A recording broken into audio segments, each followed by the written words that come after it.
Yesu ashimwe. Murakoze cyane ibyuma babizanye cyane ariko nta nicyo byatuma sinabura ibyo gukora. Reka tubwiriza abantu bakataye ko ku miyezi hariya unakoresha ijwi usanga bari kwikinamo baririmba bakageza ipfira kandi abantu bakumva.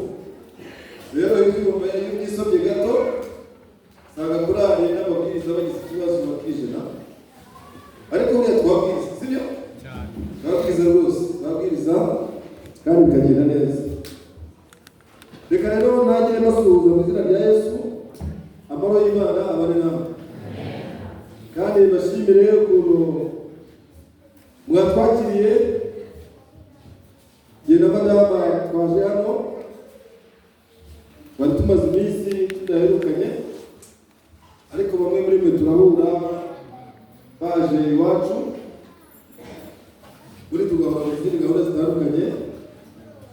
Twajyaga duhura bati barabatashya kandi turabakumbuye, none twaje rero Imana yamukibaye. Hashize iminsi ntabwo ari vuba, ariko buriya ni no hambere duherutse hano.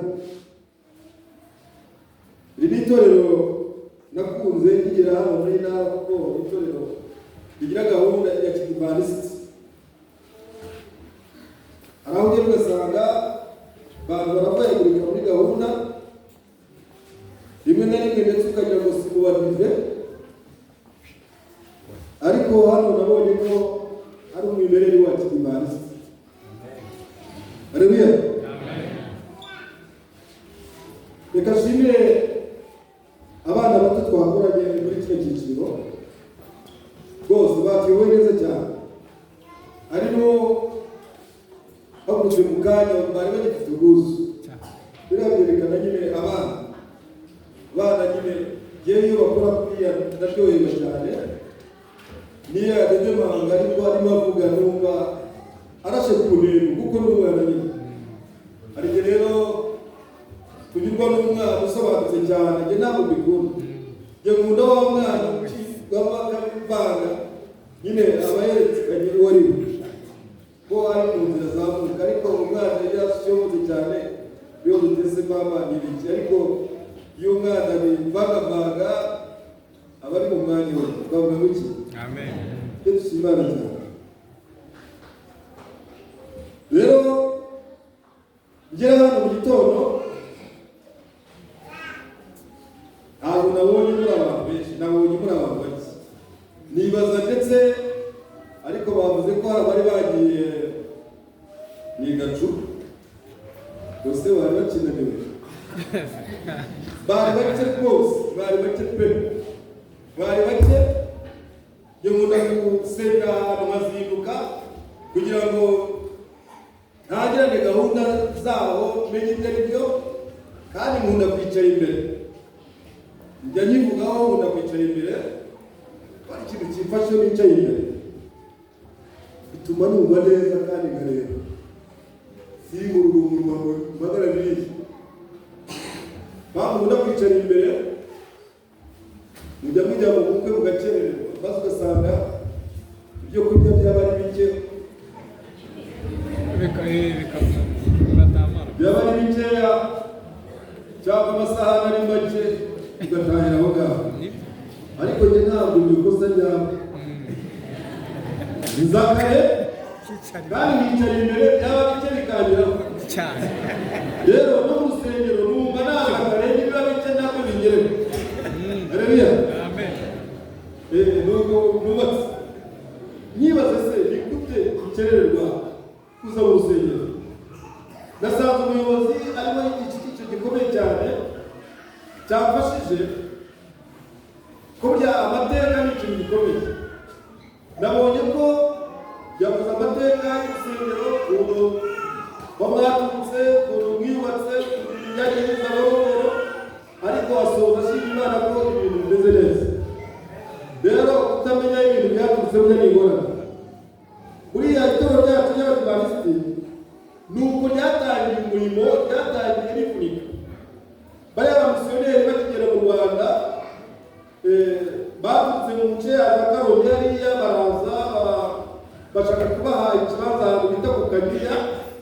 bahageze ariko umwami abona ngo si ngombwa ngo habahe abazana igitwe. Ntabwo ari uko yabakunze, yabazana igitwe kuko hari abarumba ahantu bajugunyaga abantu bapfuye. Izo mpamvu hitwaga igitwe. Iyo nshinga ni ikomoka. Ubwo rero babashyira abantu ku nkuru, ahantu habaga inyamaswa zisa n'ubahimbye. Bahageze rero batangira gusenya no gutema ishyamba kugira ngo babone ikibazo. Rero iyo twisanze muri uyu murimo tukabona ibintu bigenda neza, rimwe na rimwe dukina nabyo ko tutazi ababaje umurimo intambara bawineye.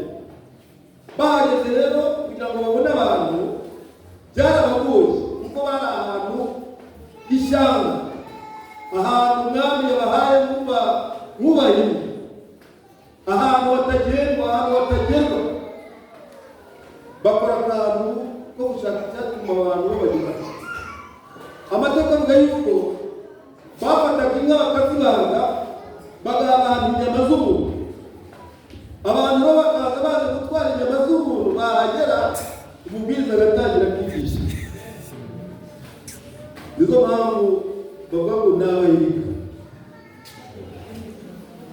Bikomoka ku guhirika izo nka, baha abantu kugira ngo barye ariko bazagaruke biga. Ubundi bakabaha imyenda, ubundi bakabaha utuntu nyine tutabonekaga. Ni umurimo watangiye, ariko uyu munsi wa none iyo ugeze igitwe ubona ko ari umujyi upfuwe, hahandi hari haraciwe itorero ry'Imana, ubu haragenda. Ayo ni amateka akomeye. Mu cyigisho cy'ishyiryo ku isabato batubwiye igitekerezo cya babira mu birere ngo bagiye gutura muri Amerika y'ikasikazi, ahantu hatari hatuwe ngo hari ishyamba. Bahageze baratura, bahabwa umudendezo wo guhinga ndetse no kwigisha ubutumwa bwiza, ariko bikorwa mu buryo babahaye nk'abantu babahimye. Burya kutamenya amateka ni ingorane. Nibyo byatumye rero bamaze kuhagera bahabwa umudendezo wo kwishyira bakizana ndetse no guhabwa ikaze mu gihugu. Babwiriza ubutumwa arigisha, bituma kubera iryo shyaka Amerika igize ryo guha icyicaro itorero ry'Imana, byatumye Imana yashyira icyicaro gikuru cy'itorero. Haleluya.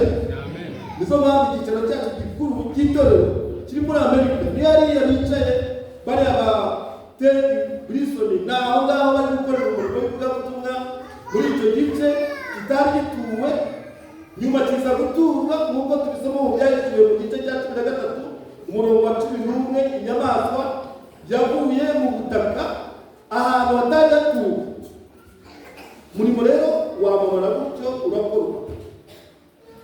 Mbaye ndetse gatoya icyo umuyobozi yavugaga rero, yavugaga ko abantu bakwiriye gukora.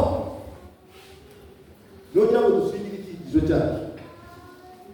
Ijambo ryitwa umugisha. Iyo wumva umugisha wumva iki? Umugisha ni ikintu kimeze gute? Imana yahamagara Aburahamu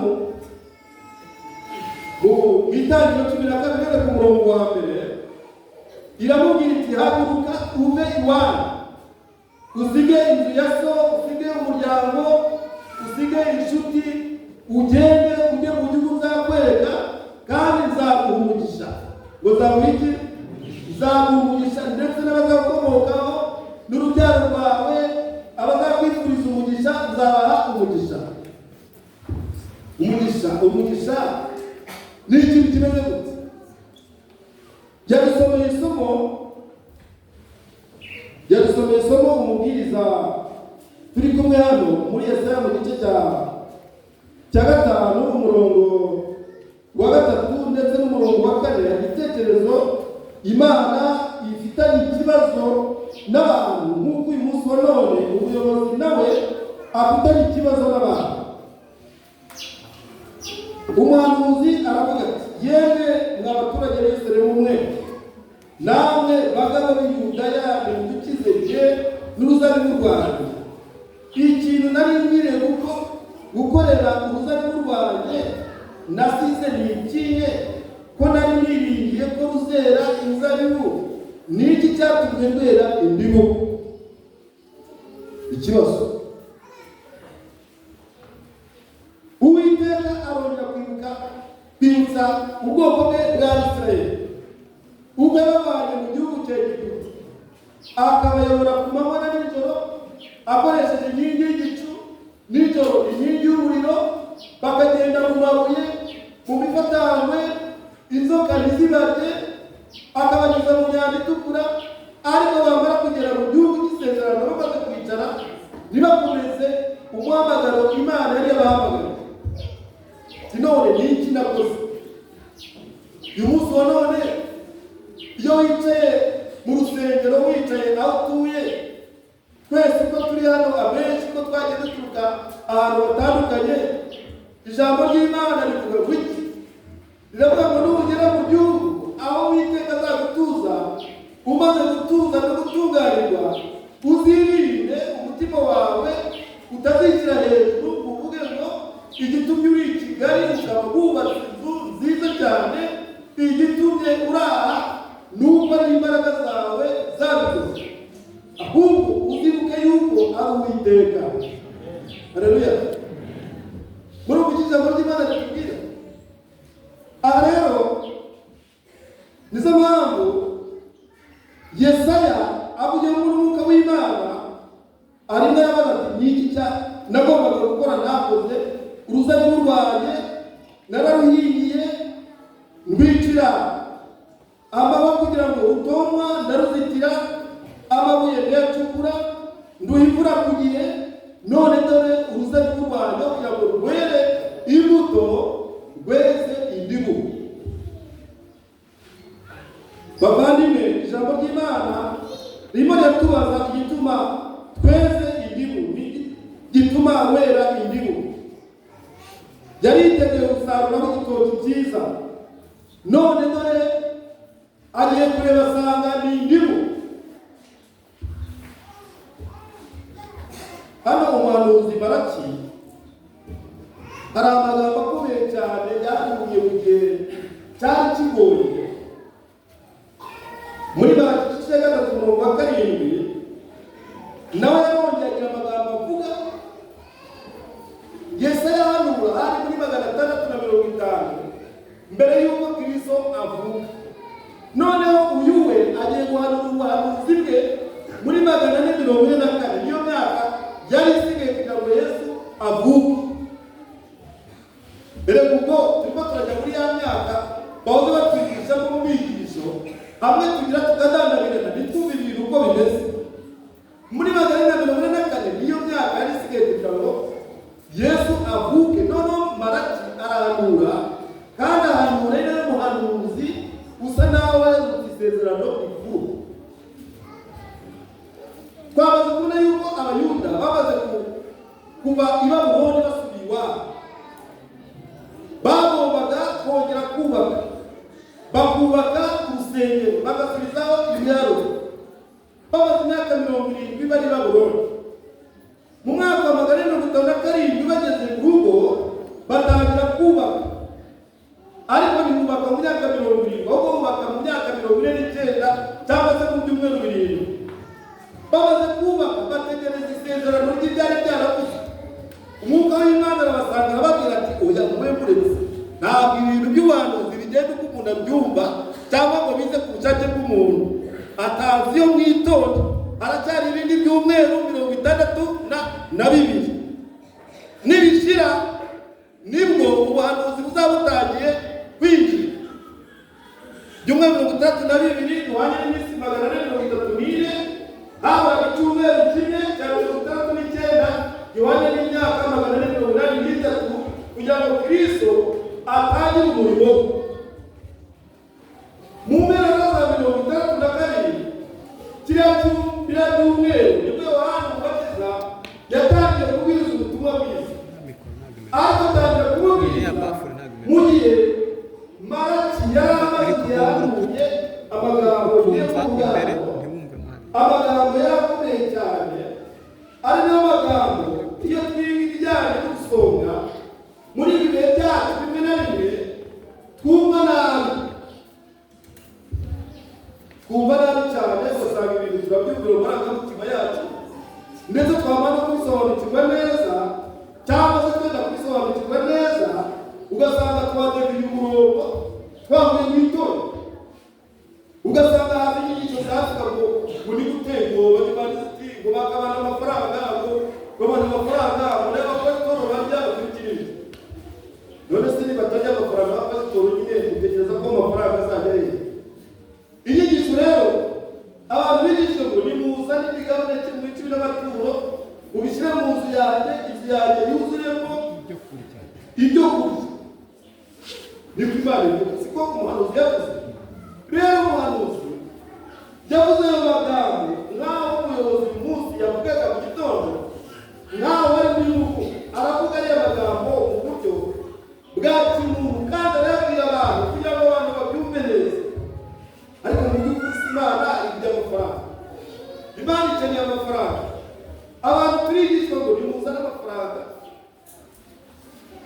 mushyire mu nzu yanjye dorona ko ugategereza nirika zara amafaranga sire mu nzu y'Imana ninda kujya mu nzu y'Imana Imana ibigisha ukagendera kuri iyo myumvire nyamara yo bakavuga ati nabonye abakirani barimo nakwita abanyabahinga ubwo ibi binagiye kuvuguzanya rero ati abanyabyaha inka zabo ntabwo ziravuga ariko abakiranutsi inka zabo kugeza duteme zirarambuka mbese umugisha nuko dufite amafaranga nuko imodokari zuzuye mu gipangu mbese nuko kamyo zanjye zagiye hanze zirimo zipakurura ibintu mu bigega bishinzwe kubika ibicuruzwa mbese nuko abana banjye barangiza amashuri bakaba bafite imyanya mu buyobozi iyo niyo migisha ndagira ngo babwire icyo ni igice kimwe gito cyane kitari umugisha ahubwo umugisha ni ikindi kintu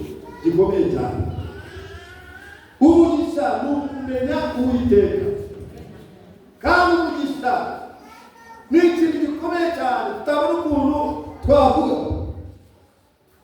reka se nuba akitegerezo gato cyane k'ubuzima bwabayeho mu gihe gito cy'imyaka ishize nararwaye ndwaye njya kwa muganga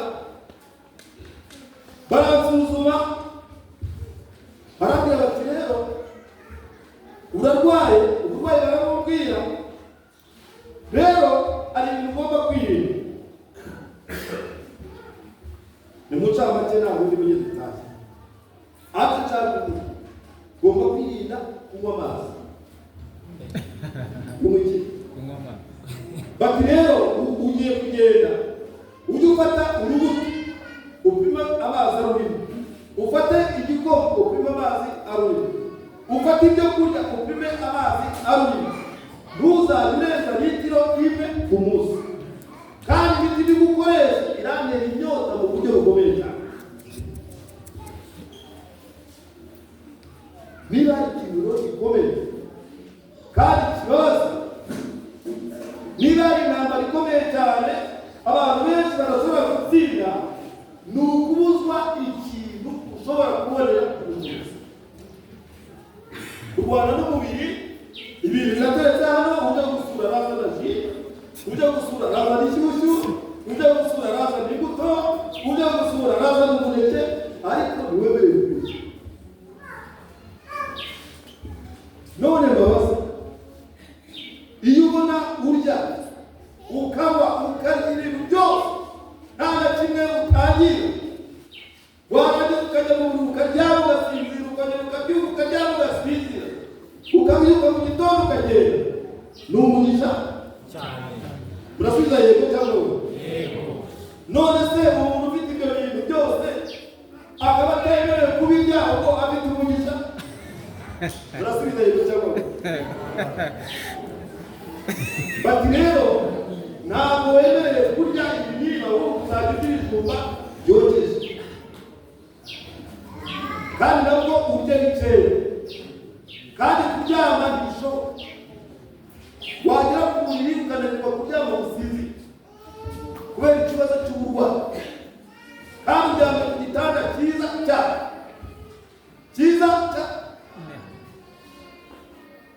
uryamye mu nzu ingana iki nziza cyane inzu nziza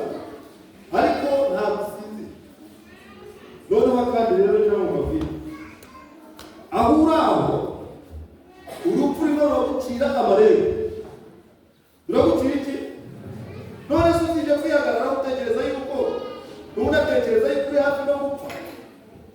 Biba biri mu nzira. Muri urwo rugendo nicaye mu rugo nagiye kubona nicaye mu nzu ngiye kubona mbona ndimo ndabyimba ibirenge. Nkora ku birenge mpozaho urutoki. Mbona urutoki ruragize. Nibuka ko abantu bakuze iyo bagabyimbye ibirenge yabaga yapfuye.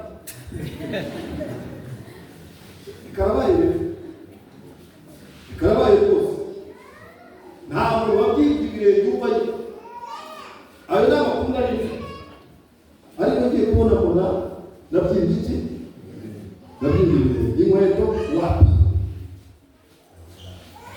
Kubyimba birazamuka bigafata ku maguru. Birazamuka bigera mu rukenyero. Ngenda namaraga sinyibasha kwegereza imifungo cyageraga kuko ukubyimba kwari kwarazamutse kugera no mu nda. Ariko ndashima Imana y'uko none. Amen. Amen.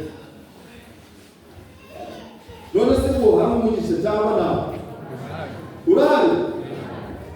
Rero ntitureke kumva ngo nimuzane igabanya mu icumi n'amaturo mu rusengero rwanyu, ahubwo ijambo ry'Imana ritubwira muri Yohana 3:16 aravuga ngo kuko Imana yakunze abari mu isi cyane byatumye itanga umwana wayo w'ikinege kugira ngo umwizera wese atarimbuka ahubwo ahabwe ubugingo buhoraho.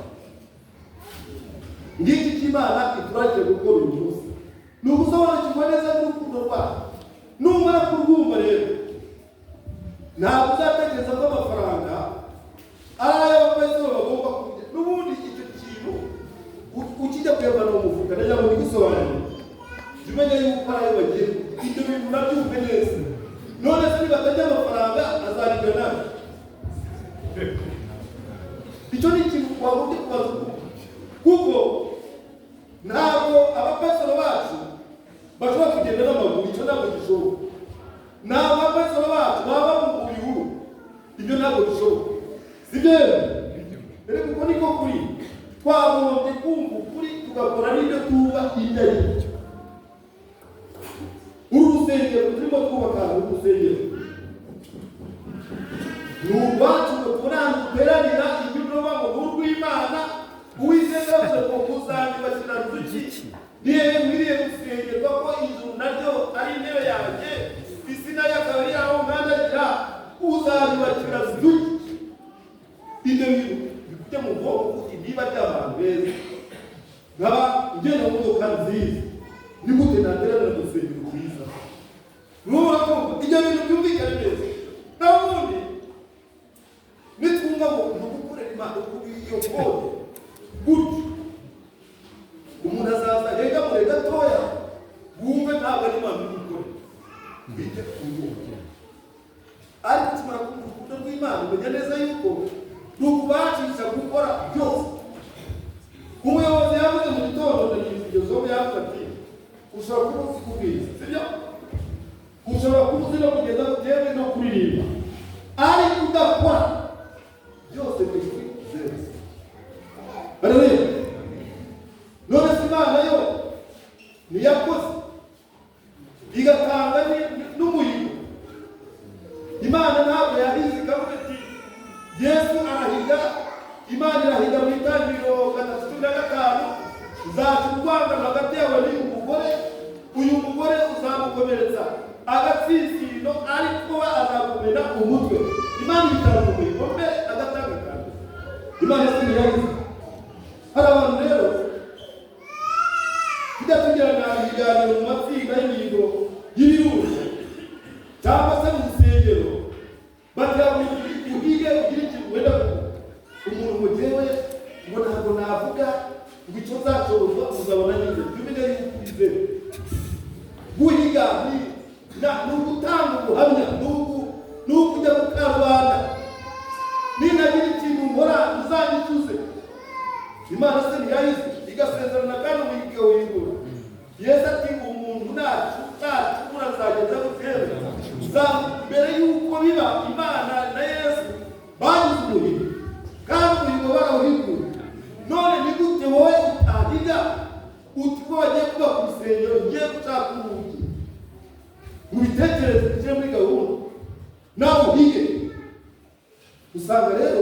tubyumva nabi.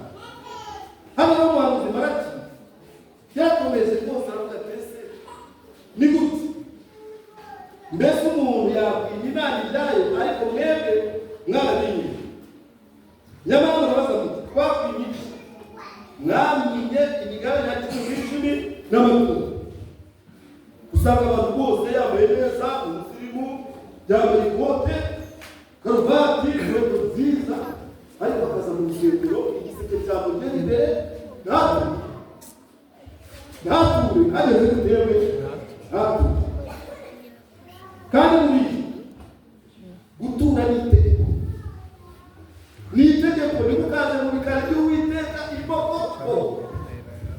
Ugasanga umuntu aje mu rusengero ntaturo, ugasanga umuntu aje mu rusengero nta mugambi wo gutura. Ni ibintu byagombye gutegurwa ku mafaranga dukura ibyangombwa byose, tujye dutekereza yuko ku isabato tuzayagusenga kandi tukajyana n'ikiyeme n'ituro. Ari n'ikindi igihe tujya mu rusengero tugomba kuba twambaye neza. Twambaye neza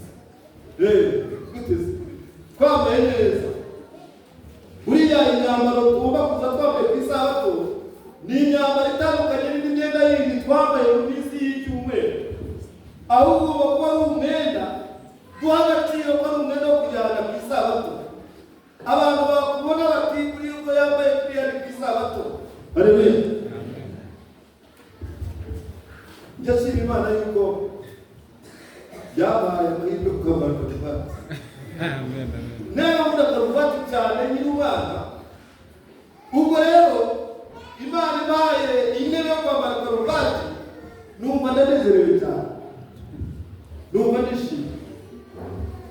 Isabato bakwitamo karuvati, kuri bonane mu gitondo bakwitamo karuvati ikajya gutangira umwaka kandi karuvati. Rero muri gahunda zacu zo kuramya hagomba kubamo no kubisa, kuba twambaye imyenda myiza kandi imyenda itagize ikindi kintu kindi yerekana. Abadamu bambaye imyenda ibakwiye, abagabo bambaye imyenda ibakwiye kandi imyenda imeshe, imyenda igeze gutete kugira ngo umusenge utabangamira amateraniro yo kuramya. Hari icyo kuba wambaye ibintu n'ibindi biri imbere yabyo, wajya muri Nyagambwe umuntu akumva aragira ati, yajya muri Nyagambwe umuntu agahuza amazuru akagira ati. Ibyo nabyo bibangamira kuramya. Tugomba kuba dufite ikiyeme isuku. Abagabo kwiyogoshesheje uda, kwiyogoshesheje umusatsi ukase neza cyane neza, kugira ngo tutabangamira gahunda zo kugenda mu turere zo kuramya. Abadamu twambaye neza, twambaye twikwije mu ijambo ry'Imana ritubwira, kugira ngo tutabangamira gahunda zo kuramya. Kandi ntabwo byemewe yuko dusakuriza mu rusengero. Usanga abantu barafite ibiganiro mu rusengero. Tugomba gutega amatwi tukajyana n'umubwiriza, ndetse tukajya ku mavi tutumubwiriza wacu Imana imufashe tujye mu mwuka. Haleluya. Amen. Ibyo ni bimwe mu bintu by'inkingi zijyanye no kuramya. Rero nitubanza dufatanyiriza hamwe gukora umurimo w'Imana, tugafatanyiriza hamwe kubaka umuryango w'Imana, nibwo Kristo azagaruka bidatinze atuvane muri iyi si atujyana aho agiye kudutegura. Batubwiye mu kugaruka kwa Yesu ngo ni umunsi w'umunezero kuko muzagira iherezo ku burwayi. Imfungwa zizaba zibonye iherezo ryo gufungwa, ibitaro bizaba bivuyeho. Yesu nagaruka ni umunsi mukuru utarabaho ku isi. Tugomba kwitegura, tukagira iyo myiteguro, tukagira imyiteguro y'uwo munsi mukuru. Abamarayika ngo bahora bawugira amatsiko ngo bakibaza bati mama uwo mugeni wa Yesu ameze ate, bakaruhuruka kugira ngo barebe uwo munsi ko nugera nabo ngo bazamucagara bajye kureba umugeni wa Kristo. Haleluya. Ngo bazamucagara. Nizo mpamvu rero hano Maraki ari muri ibyo bihe by'ubwo buhanuzi haciye imyaka 440. Abayuda nta nyoni, nta umuhanuzi, nta urota, nta uri mwiyerekwa, ibintu byose bicecetse, maze mu mpera zayo muri kiriya cyumweru cya 62 nibwo bagiye kumva mu Yohana Umubatiza ari mu butayu arimo arabwiriza ubutumwa bwiza bw'ubwami. Mu mwaka 27 nibwo Yesu yaje amusanga kuri Yorodani maze aramubatiza. Yesu atangira umurimo mwiza wo kubwiriza ubutumwa bw'ubwami bwo mu ijuru bugeze buteze kuri hano. Duhabwa iteka ibintu gahunda z'itoro ryacu ni ibintu bisobanutse biri ku murongo ugororotse, usibye kwijijisha no kwisinziriza. Burya kwisinziriza ni inkora. Ushobora gukangura umuntu wasinziriye, ariko umuntu wisinzirije iyo umukomanzeho aramunyeganyeza gutera, aramunyagasinzira. Ku bitoro ryacu bimaze imyaka 180 bibwiriza ubutumwa bwiza, guhera mu cya 844 nuko ibintu bishushanya, nuko ubutumwa bwacu bwubatse. Nibwo Yohana yabwiwe amagambo akomeye cyane, ukwiye kongera ugahanura, ukongera ukigisha, ukavuga iby'amahanga, ukavuga iby'amoko menshi, ukongera ugasubira mu nyigisho, kuko babira mu birere bamaze gucika intege batekereza yuko bibeshye, ariko bongera guhabwa umucyo ubabwira kongera ukwiriye kongera ukageza gutembera ugahanura. Itorora ubukiya mu cya 844 rirahaguruka ritajya kubwiriza ubutumwa bwiza. Ni ibintu rero biri ku murongo bisobanutse, twagombye gukoreramo nta kabuzo, kandi ibintu tukabyumva neza, ntitugire ikintu gupfa abe na gito, kuko ibintu biri ku murongo birasobanutse. Yohana avuze ubwo butumwa aramubwiriza, maze kubwiriza Yesu araza arabatizwa. Yohana ajya mu nzu y'imbohe, yagombaga kubwiriza ubutumwa ari kumwe n'uwo yaranze. Niyo wahamije aravuga ati iyo umuranga ashyikiriza umugeni umukwe ntabwo aba agihagaze ku ruhande rwe, ahubwo abererekera umukwe yahuye n'umugeni. Yabikoze ari mu nzu y'imbohe. Yohana rero we aza gupfa, nta nubwo yigeze ahuza umurimo na Kristo, kuko umunsi umwe abigishwa ba Yesu bari ahantu mu iteraniro barimo bigisha, Yohana n'abarimo yigisha. Abigisha b'Abana barabibonye, baramanuka babwira Yohana batese, wa wundi wahamyaga barimo yigisha ibintu bigenze gute, mbese biba yagatogo bigeze gute? Bati wa wundi n'abari barabatiza, kandi ni wowe wagombaga kubatiza. Ndagira ngo mbabwire, burya tujya tugira ibibazo. Umuntu w'umuyobozi w'itorero cyangwa se umuyobozi bakora cyangwa se umuyobozi w'icyiciro runaka, byaba atari mu nshingano, akavuga ngo ibintu birarangiye. Ibyo bintu ni ubuswa, ahubwo umurimo wawe uhagarariye aho ngaho, n'abandi bagiye kugeza guteze bagiye gukomera. Iyo biza kugenda gutyo rero, buriya Yesu ntacyo agombaga gukora Yohana aha, ariko Yohana yaragiye aratuza, maze umurimo ukomereza ku ntumwa ndetse n'abahanuzi. Kandi ijambo ry'Imana riravuga ngo nta rundi rufatiro rundi nzashyiraho usibye rw'intumwa n'iki n'abantu. Kuri aya manywa rero Imana idufashe itugire neza, igiye kumva ibintu neza kandi byumvira mu murongo wabo. Twumve neza yuko Imana yadushyize mu ruzabibu kugira ngo tubashe gukora umurimo wayo, ariko bwa mbere tumenye neza yuko ibyo dukora Imana iri mu ijuru, natwe turi mu isi, kandi tugomba kuba nk'abanyamuryango bateranimu dufite ibyiringiro two kumva mu bintu ngo ntabwo Imana iby'amafaranga. Amafaranga rwose yubaka insengero, amafaranga abwiriza ubutumwa, amafaranga bagiye baduha ingero, murabizi ukuntu iyo utanze amafaranga 100 kurusa ukuntu bazigabanya bakagurisha ntari kontrasi kurusa 50 zisigara hano, bagenda bagabanya ukuntu amafaranga agenda. Niba rero ari ntwari kuke cyane Satani azakoresha rwanya itorero, kimwe muri cyo ni ukubuza abantu gukorera Imana. Nagera kuri iyo ntego azaba arangije imirimo rwose, ariko Imana ishimwe kuko ntabwo Satani yabishobora, kuko Yesu ahora yirengeye kandi ahagaze ku itorero rye.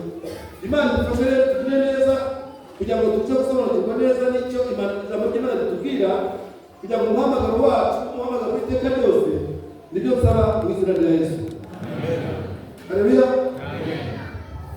Duhagaze turi indirimbo ya 80.